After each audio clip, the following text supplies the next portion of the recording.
Well, good evening, everyone. This is Dr. Ellithorpe with Tustin Longevity Center. This is March 26, 2024, and we are live here with our weekly Ask the Doctor Anything for Tustin Longevity Center here in Southern California. I'm Dr. Ellithorpe, and we do this every week at 6 o'clock to 7 o'clock.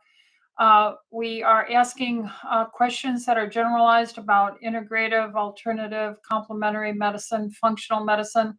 We practice standard allopathic medicine with functional medicine, so you get the best of both worlds. We are also working with, we do research, we do some publications, and we are just trying to create another venue for our patients, their friends, their families to ask generalized questions about these areas of concern. So with tonight, we have the email questions that come in. If you sign up for the email that's at tlcdoctors.com, you can get onto our mailing list and you'll get notification of these questions. And if you're on YouTube, then you're able to do the live chat here and type in a question. I'll say hello to everyone. Hello to all. TLC Health Freedom Tribe. And if I see live questions coming in, I'll try to defer to them. We were able to answer all of our questions last time. And I will go ahead and start today stating, again, this is for educational purposes. If you're a patient here, we would like you to call the front office and ask your question to the doctor. We have 7 health providers here, and we would address it personally for you, but generalized questions, general advice is what we'll be happy to do. So our first email question today is from Laura. And Laura says, I've been on iodoral, which is an iodine tablet, the salt iodine, 12.5 milligrams for 9 months, and feel that it is beneficial. Well, good. That's good to hear. A recent 24-hour urine cortisol test shows it continues to rise and is now at 197.7. Do you think the iodine could be cause of the increase of cortisol, 24-hour urine? I suspect increased activity levels and stress in my body. What do you say to my endocrinologist when I see him? He advised me not to take iodine. I have never seen iodine raise cortisol levels. I'm a general practitioner, been practicing this and using iodine for about 43 years. And in general, I would say that about 97% of all my patients are iodine deficient. We do a 24-hour urine iodine test where we ask you to take 50 milligrams and then we collect 24-hour urine. And then what we do is look at how much iodine you secrete in your urine in that 24 hours. And what I found is about 97% of Americans are deficient because iodine has been removed from the daily diet. Our breads used to have iodinated bread. Iodine salt used to be the only mainstay salt. Now you have to look for iodine on your salt purchases to make sure you're getting iodine. Iodine is therefore deficient and associated with so many metabolic issues in our body. Deficiency is significant if it's low. So what I would say is I'm not familiar with this 24-hour urine cortisol test that is 197.7. And I would have to see that report. So I would see your doctor and have them do a iodine test on you if you're a patient here. We use the iodine tests through doctor's data, And in general, we're looking for a person who is sufficient in their iodine would normally excrete about 90% of the iodine that they would take in on that challenge dose of 50 milligrams. If we see anything less than 90% in the urine, then we're saying your body is holding on to it and has need for it. So I don't think that it's related to the cortisol rise. And I would ask you, Laura, to get a copy, send it to me so I could take a look at that. And or if you're our patient, or see your physician, and we'll look at the iodine testing here. We don't want to, of course, know your whole background, your other medical concerns, your age, your body composition, your medical history. All these kind of things all play into your general metabolism. And so that's how I would recommend we go there. The next question is from Sherry, and she asks, can you explain the benefits of EDTA chelation enhanced IV and the difference between piggyback and chelation enhanced? Should I be getting the piggyback if I'm trying to rid my body of heavy metals? Thank you. It is the exact same thing, Sherry. The dose that is in the enhanced chelation as a single bag is the way we've been doing it for many, many years, decades. And the other is we're using a IV, let's say it's a vitamin C or an immune drip, and then we add in a little tiny bag the same calcium disodium EDTA chelation therapy next to it. So the total dose and the effect of this is identical. So they're basically the same thing, Sherry. Amber asked the question, what are your thoughts on the recent study that intermittent fasting may increase your risk of cardiovascular death? 8-hour time-restricted eating linked to a 91% higher risk of cardiovascular death. I personally think that this is science warfare. And what do I mean by that? I looked at the study. It's an abstract paper posted at the American Heart Association Chicago meeting that was recently held. And I could post a poster of my findings here in the medical clinic. And this poster is an epidemiological study. Think about 14,000 people from 2003 up to, I think, 2018. They were followed over 8 years. They were given diet questionnaires emailed. And basically, this is the lowest form of science next to an anecdotal clinical paper of a case presentation is asking a question, what have you eaten? When do you eat it? Through emails or forms you fill out. And this is an epidemiological study. It was conducted by the Chinese and Harvard members put this report out as a abstract poster at their meeting. It was not peer reviewed. It is just a poster. And when you're looking at the American Heart Association, which has for years been off and wrong about the cholesterol issue, and finally had a silent retraction put in their paper and recommendations as of 2015. The NAIN study omitted the fact that saturated fat is detrimental to your diet for heart disease.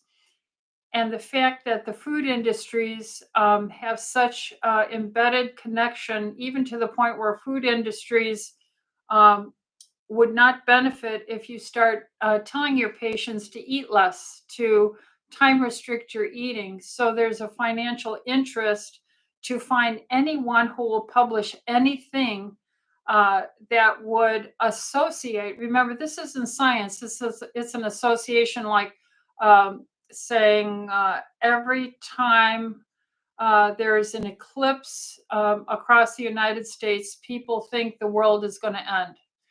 And that's an association that you'll see a lot of news articles about, worries about the world coming to an end. Well, the association here is as loosely tied and what I think is cherry picked science based on a eating questionnaire. And people really didn't do intermittent fasting back in 2003, although we here at Tustin Longevity have. So I can happily report to you that the vast amount of science relates to the fact that Americans eat too much. We have a epidemic of obesity and cardiovascular disease, diabetes, even now in children. Pediatric diabetes used to be something very foreign to a pediatrician. Now it's very common. So obesity, diabetes, eating processed foods. And speaking of processed foods, you could Google Tufts, TUFTS University on diet uh, recommendations, and they'll put out recommendations that cereals, even Lucky Charms, are more nutrient beneficial than, let's say, eggs. I believe I've seen that on the list. It might have been meat, but I think it was eggs. And you can see that you can buy science and you can buy these outlandish statements. And then if you have influence in the media, you can get it published. And this throws a wrench and questioning into the system. What you have to have is grounded physicians who have been practicing for decades and decades. And with that, then you find my patients are probably some of the longest lived, according to the review that was done uh, uh, on our clinic with internal medicine family practice doctors who practice Medicare. They were looking for those clinics that had the longest lived and least Medicare dollars used for chronic medical problems. And I was found to be in this clinic the healthiest, longest lived people. And we've been practicing and recommending a low carb diet indeed since 2003, because we opened up in 2002. So I can tell you very much that we have the hard data of clinical outcomes and longevity, reduced weight, reduced blood pressure, reduced diabetes, reduced medication requirements, increased exercise performance, and all these things. And then there are lots of studies that talk about the actual clinical data tracked and published and peer reviewed in journals regarding reduction in insulin sensitivity, reduction in hyperglycemia, blood sugar levels, reduction in body mass, reduction in cardiovascular indicators such as HSCRP, homocysteine. So, all in all, that paper that was published is a Chinese study that had some Harvard reviewed for an epidemiological abstract put up at a American Heart Association meeting in Chicago recently that is being pumped out as scientific warfare, you might say, with, I believe, this is my opinion, the dollar interests of the food industry to get us away from eating healthy meats, fish, chicken, turkey, beef, eggs, and organic vegetables, and instead using processed foods that they make money on. Plus, when you get the diabetes, the obesity, the heart disease, the dementia from it, because they say Alzheimer's is really type 3 diabetes of the brain and blood vessel damage in the brain. They make money at the other end as physicians drugging this through the pharmaceuticals. So I think this is scientific warfare, in my humble opinion. So I disregard that paper. I looked at it, and epidemiological studies are the lowest of value. All right, let's see what's next. We're getting some live chat in here. Christina asked the question, hi, Dr. Rita. How can I reverse the start of gluten intolerance and an auto immune disease? How can I reverse the start of gluten intolerance? Well, many people who are not celiac disease with the TDGT transglutamine identifiers in the lab that we use to identify um, gluten, gliadin antibodies.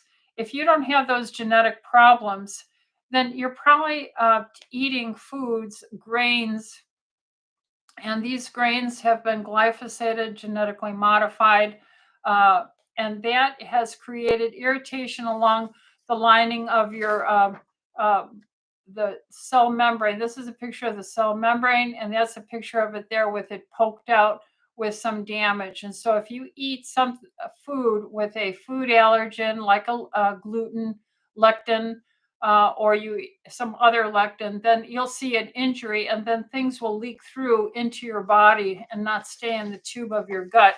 That'll create gas and bloating, inflammation, and it'll create an autoimmune response if it's continuous. And so these marketed hydrogenated glyphosated, genetically modified foods, processed packaged foods, are inflaming your gut membrane there, as you see right here.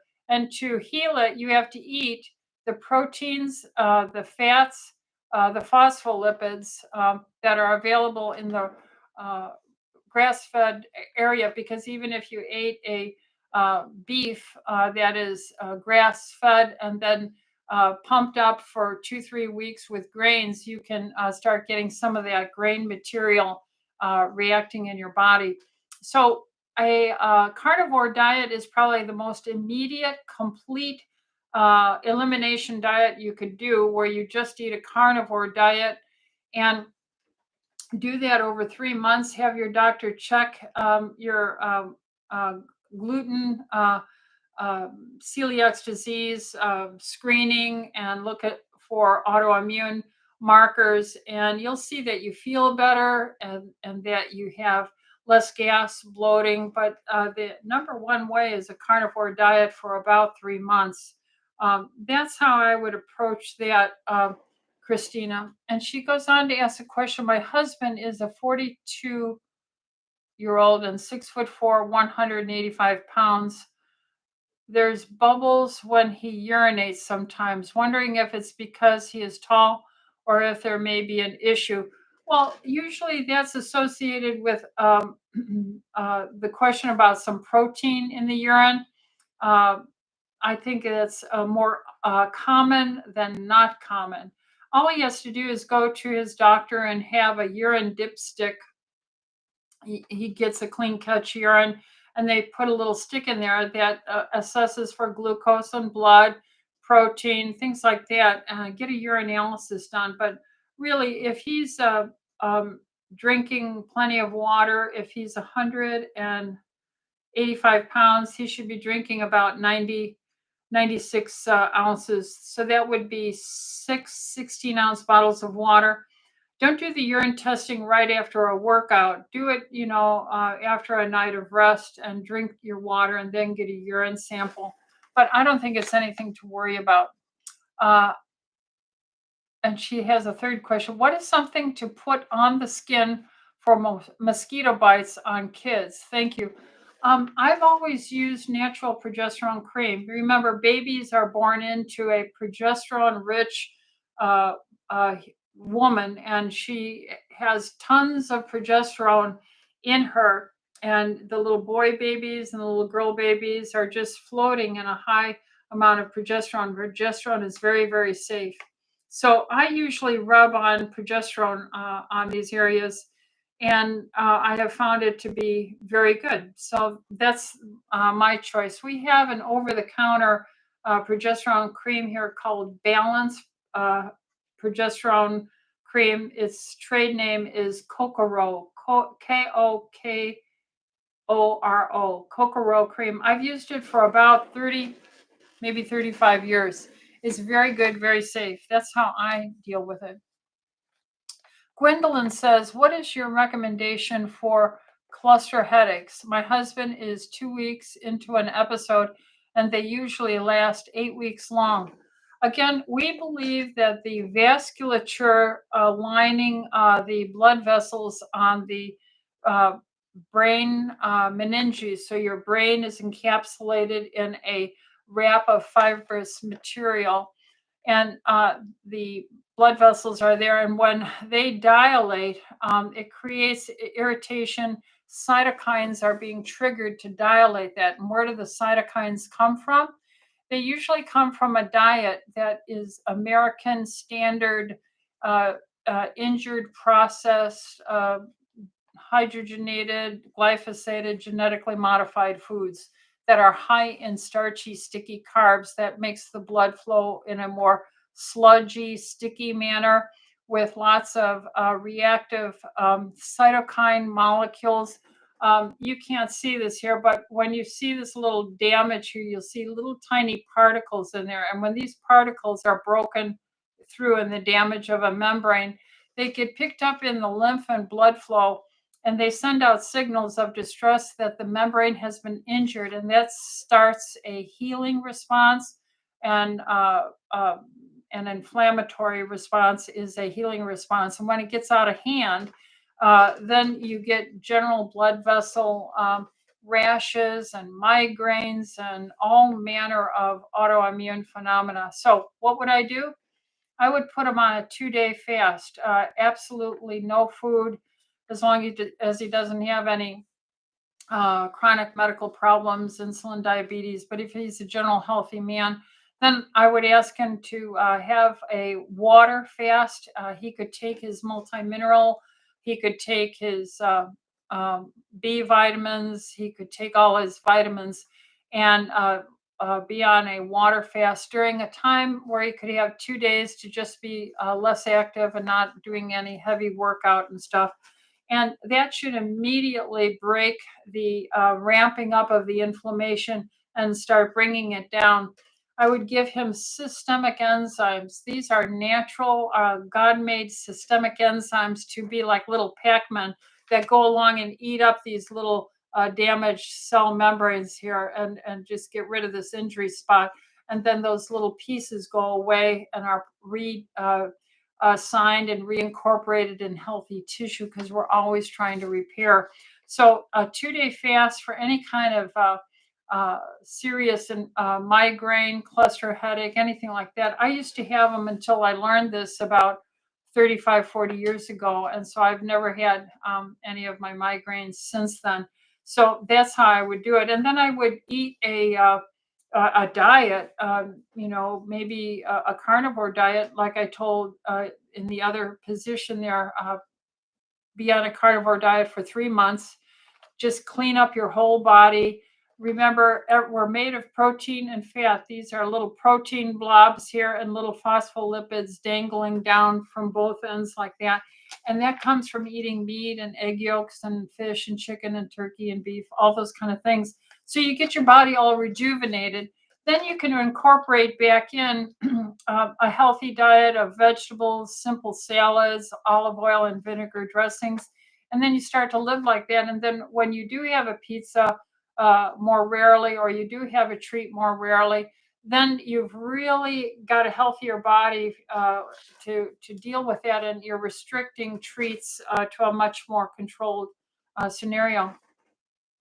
Gwendolyn says, no, that was Gwendolyn. Okay, Juan says, would you please provide an update on Doctor's Nutrition Bars? Are they almost ready to ship?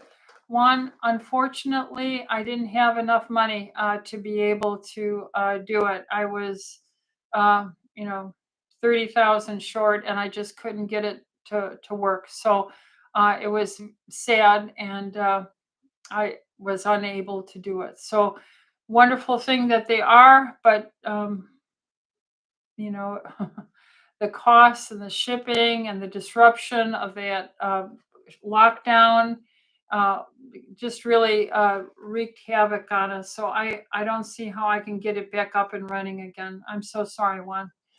Gwendolyn also asks for an elimination diet, which includes all the items that were on my immuno blood test. How long do you recommend going off the foods on the list? Thank you.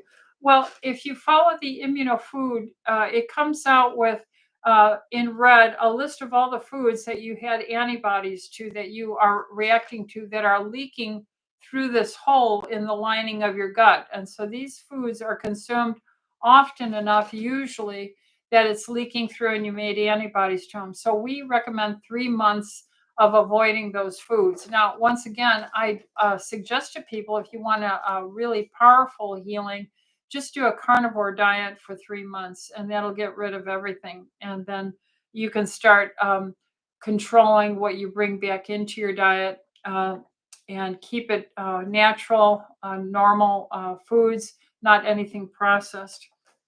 Okay, let's go back to the email questions we have here. Um, uh, Ligia, Ligia says, I recently started using the Libra 3 CGM to see how my body reacts to different foods I eat. Well, I'm not familiar with that test. Libra 3 CGM. Okay. The number 3, Libra, the number 3, capital C, capital G, capital M. Okay, because my body reacts to different foods I eat. It wakes me up because my sugar levels drop as low as 53. Is this possible without feeling bad? I already struggle with getting enough sleep as it is. Please advise if you've ever heard of this happening before. Well, let me put it this way. My natural fasting blood sugar has been 52 to 62 and my triglycerides 27 to 40. And so I operate in a very low carb, largely carnivore type of lifestyle. And I can work out. In fact, I'm always in my workout clothes now for these videos on Tuesday evenings because after work, I go and after this video, I work out at the gym, heavy lifting weights for about an hour. That's Tuesdays are one of my evenings to do this.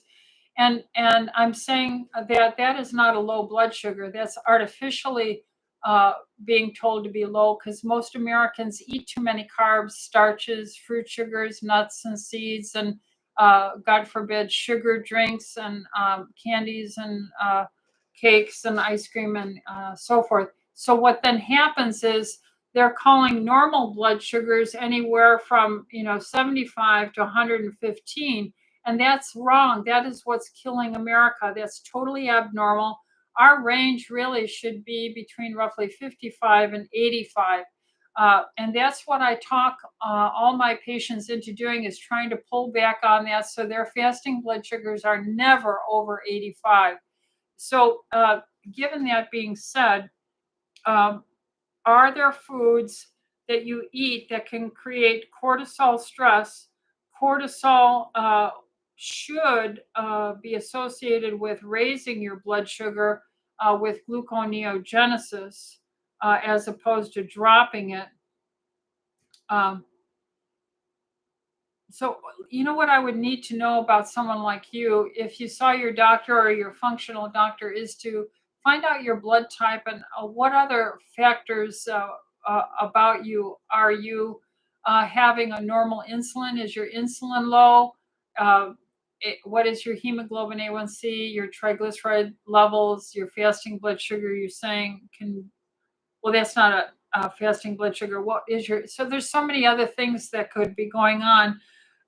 Normally, a food reaction will create a cortisol stress. Cortisol stress should stimulate and allow epinephrine to mobilize glucose for a fight or flight response. So you would have to be seen to figure out this whole picture as well. Hopefully that was helpful to you, Ligna, with your blood type. Joyce says, this may not be appropriate online question. Oh, you want someone to do a follow-up with your husband, and we'd be very, very happy to do that. And if you would call the front office, 714-544-1521, and we all would be happy. I'd be happy to see your husband on follow-up.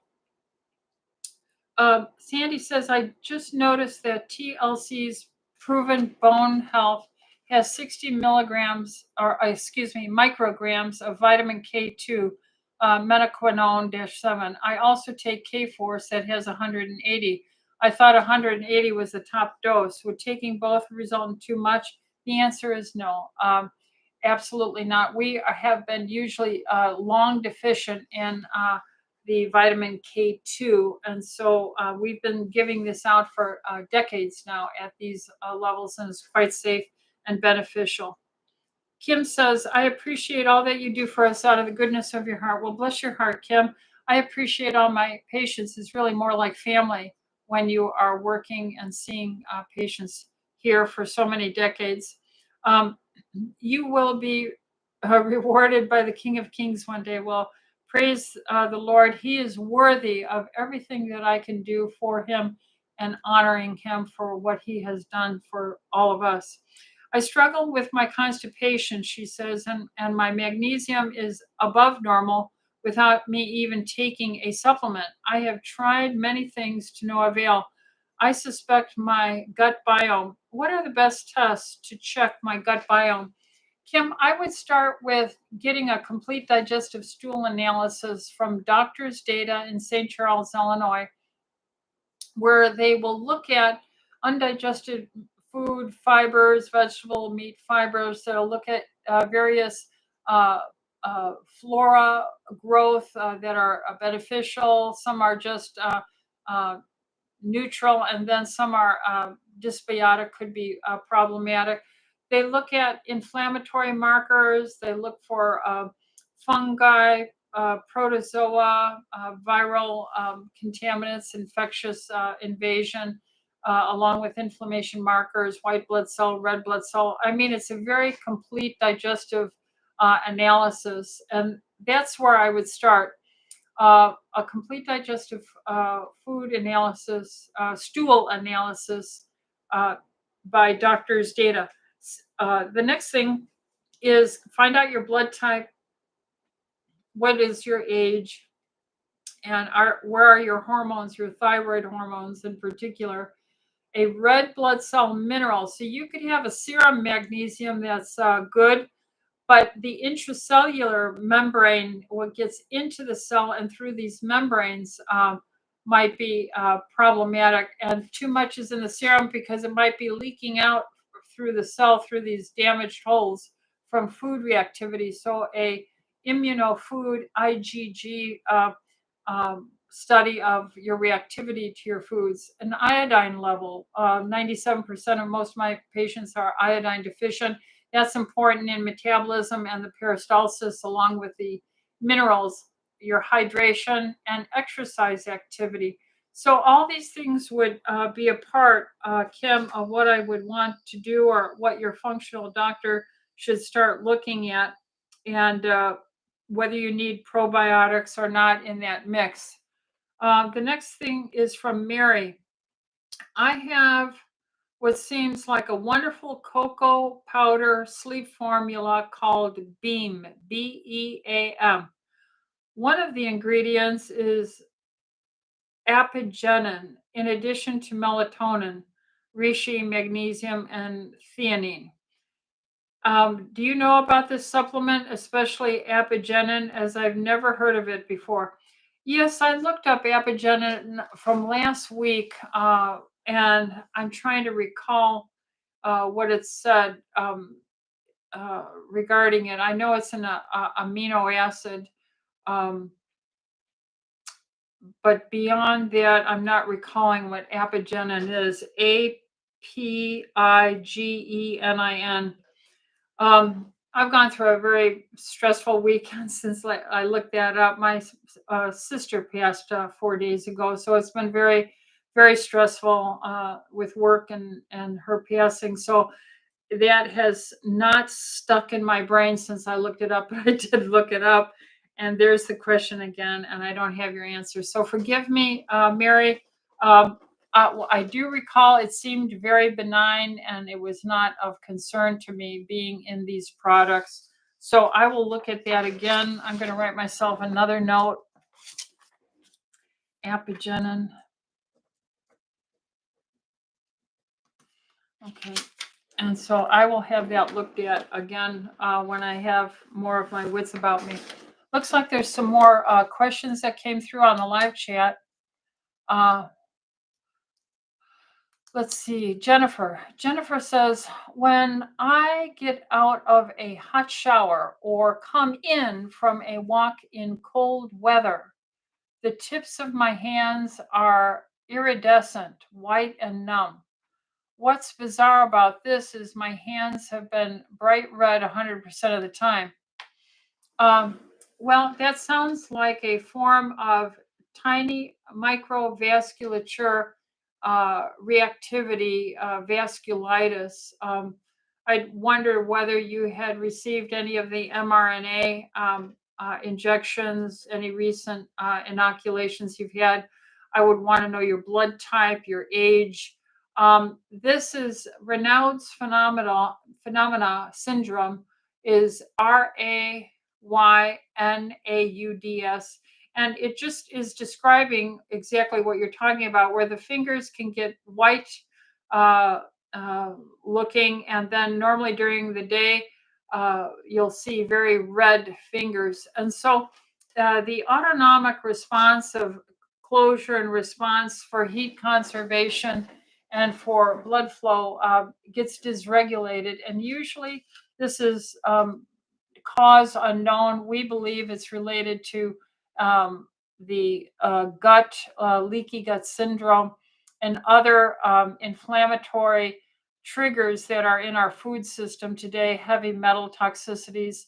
We're very happy to announce that we have very good results with EDTA chelation to enhance the circulation, making sure that the lining of this vessel right here, this would be like a cell membrane inside a blood vessel. And if it's damaged with any of these little fragments and little tiny particles here, whether they be viruses or items that might be contaminants in an mRNA injection, these things plus viral illnesses, heavy metal accumulation, not drinking enough water, not exercising, having weak cell membranes with lots of holes in them because you haven't been eating enough phospholipids and protein in your diet, your blood type. All these things would be impactfully helped by seeing a functional doctor and discussing them and trying chelation therapy along with anti-inflammatory natural systemic enzymes and the like. So hopefully that would be helpful to you. What's the next question? Mary, I am hearing that berberine is being promoted as a natural alternative to Ozempic for weight loss. What are your thoughts? Well, it's very old data. I've been using natural berberine for 35, 40 years. Ozempic is really it is a patented biochemical structure that has the appearance of, I think it's Gia monster venom. If you look at the venom of a Gia monster and you do a biochemical PCR count of the structure of its DNA and molecule, recreate the molecule, that is what really Ozempic appears to be. And so I wouldn't touch that with a 10-foot pole. The black box reading on the labels is concerning about thyroid cancers, long-term use, attaching to the GPL1 receptors in the duodenum, creating gastric paresis, and vomiting, GI disruptions. So the Gia monster toxin is a toxin that paralyzes, damages things, and so I wouldn't use it. Berberine has been a natural herb that is associated with helping metabolize blood sugars and getting an overall improvement. However, I want to say supplements aren't the key. You can't say, oh, I'll take my berberine. I just had a chocolate candy bar. I'll take berberine tonight. It doesn't work that way. You have to live a healthy lifestyle. You have to bring personal responsibility into your life and what goes into your mouth and brought into your body intimately. We are marketed to consume, feel sorry for ourselves, use food as a replacement for healthy lifestyles. And so consuming breads, starch, crackers, pasta, sugar, ice cream, cake, whatever it is, crackers, potato chips, Cheetos. These are all things that are pushed at us, and it harms us and it disrupts our sugar metabolism, and we lose our muscle mass with age, and our engine to build up what we had been able to burn off before is diminished. So yes, berberine is a help, but weight training is a help. Drinking water is a help. Not eating late is a help. Not having treats and processed foods is a help. So, in that context, you have to put it all together and assume your healthcare personal responsibility as well. Um,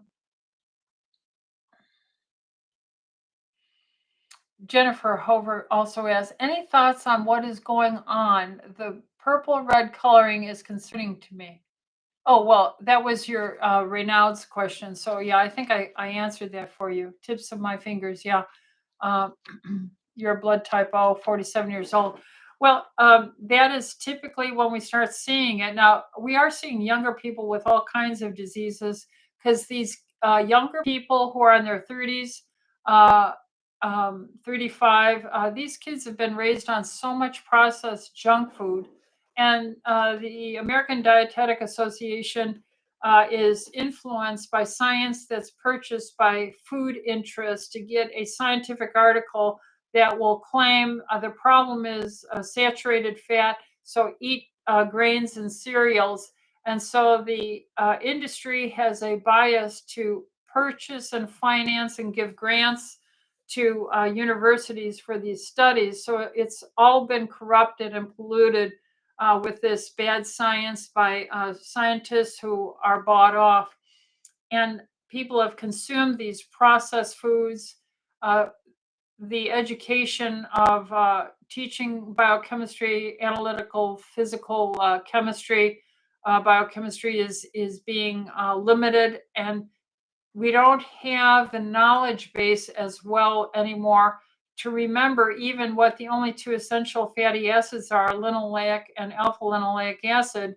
And linoleic acid is an omega 6, and you've got to have it. It's full in these membranes, but it's not adulterated. It hasn't been hydrogenated. So, hydrogenation process damages linoleic acid, omega 6. That's why it's so terrible. But it doesn't mean omega 6 is terrible. It means the process of hydrogenating food to make it have long storage life is horrible. But you see, they won't explain the whole truth. They'll just say omega 6 is bad. So when I talk about how wonderful omega 6 is and how it's needed in every membrane to have the physiology, the fluidity, along with the cholesterol molecule to have a great functioning system, you have to understand um, the science is bought off.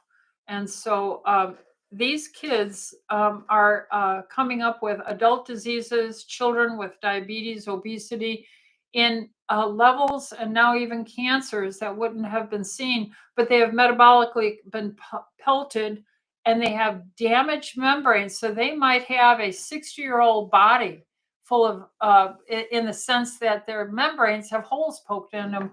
On my desk, I keep my little hole, my wiffle ball here with all these holes poked in it so that you can see that these poor kids are not, they're not constructed well. So a wind blows and their house falls down.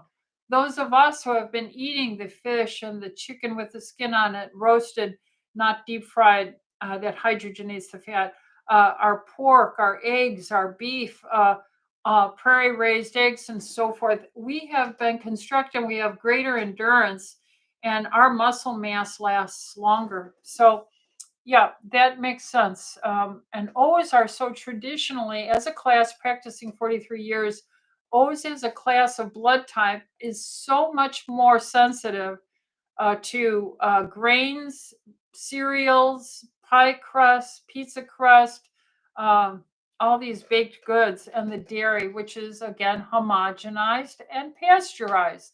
So dairy is not dairy anymore when you shake everything up out of it and fracture it and you heat it up and you explode all these little proteins into fragments. It's no longer really dairy anymore. It's what I call white fire water or white fire bricks of cheese. And it's hardest on the O's. It's hard on B's, AB's, and A's, but O's as a class seem to react the worst. And what will happen, you'll get this inflammation. This inflammation will gradually build up over time. And in you, it looks like it's working on your vasculature. So find a good functional doctor to start looking at your HSCRP, sedimentation rate, your blood sugar levels, food immunoallergy, screen for wheat, gluten. You may not be celiac, but you might be gluten sensitive, those kind of things. RM says, so sorry about your sister. Yeah. Is she the one who sometimes posts on these calls? No, that's Debbie. Debbie and I are the last two youngest sisters, and Debbie is well, and she um, takes all her vitamins. She eats a low carb diet. She doesn't eat late. She exercises. She drinks her water, and she takes her digestive enzymes. She's an A type blood, and she does beautifully. But of course, my older sisters, it's hard. Even Jesus said, a prophet is not known in their own country and intimate circles. So my advice has always been more difficult to be taken by my older siblings, and now they're all passed. And what a wonderful person. And I don't know if I was the older sister, if I would have listened to my baby sister who did all the nasty things I did when I was a kid. I was a jerk. I did a lot of wrong things, and thanks be to God for his mercy and grace that I found my Savior and could read his word and have his Holy Spirit move in and help transform me into a new creature. So I am fortunately not that young, jerky teenager I was in the 60s. So thank God of that. Uh, Christina, so sorry for your loss. Thank you again. Thank you. Jennifer, thank you. I just read your book, Detox Outside the Box. Thank you. And EDT therapy is what I may need. Yes, amen. And again, thank you for your sorry for my sister's loss. A wonderful lady. She was 76 years old, and we used to split logs together on the farm and get the long cords all set up for the fireplace and the potbelly stove. We didn't have any brothers, so Sandy was the older sister, and I was the youngest sister, and we did kind of like the hard work, whereas Linda and Debbie's still alive. She's the next oldest to me. They did more of the girly kind of cooking and cleaning things. Sandy and I were always helping Dad with construction and building and car repairs and sawing up these logs he got. There was a big elm disease plague in the Chicagoland area, and there were thousands of elm trees sadly lost.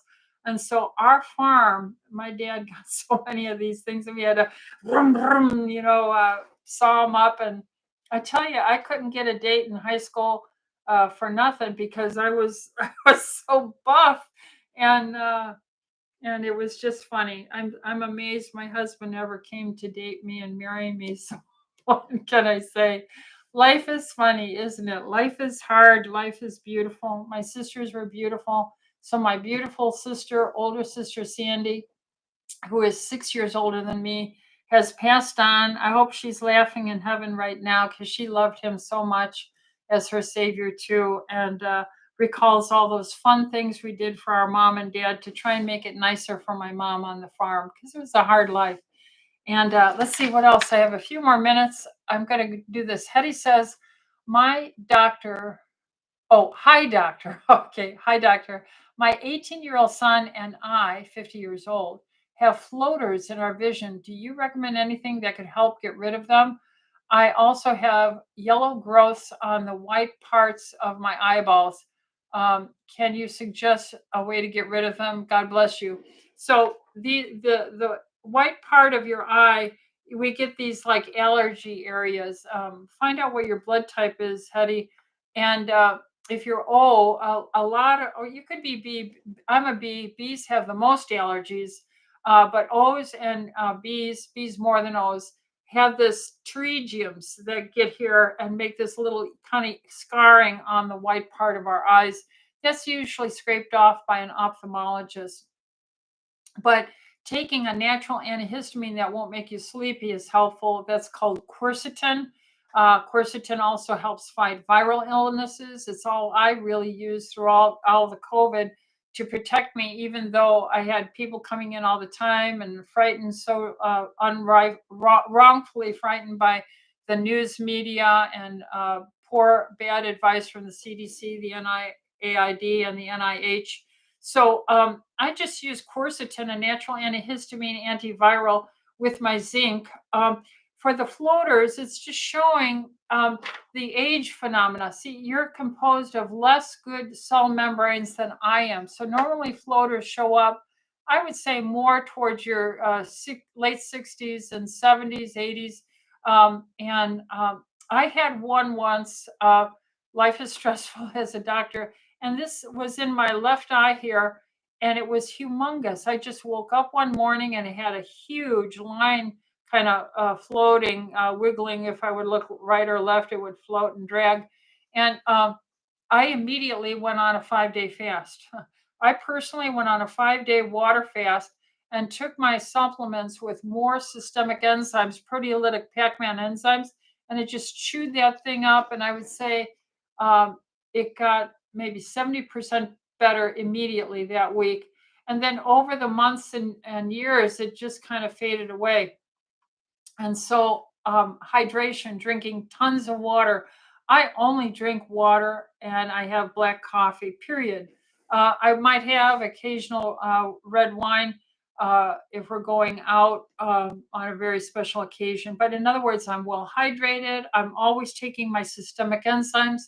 I am exercising to get the hydraulic blood flow. I don't make my proteins in my blood get sticky with sticky sugars and fruit sugars. I, you know, do EDTA chelation therapy so that my microcirculation is improved and I pull out, toxic heavy metals.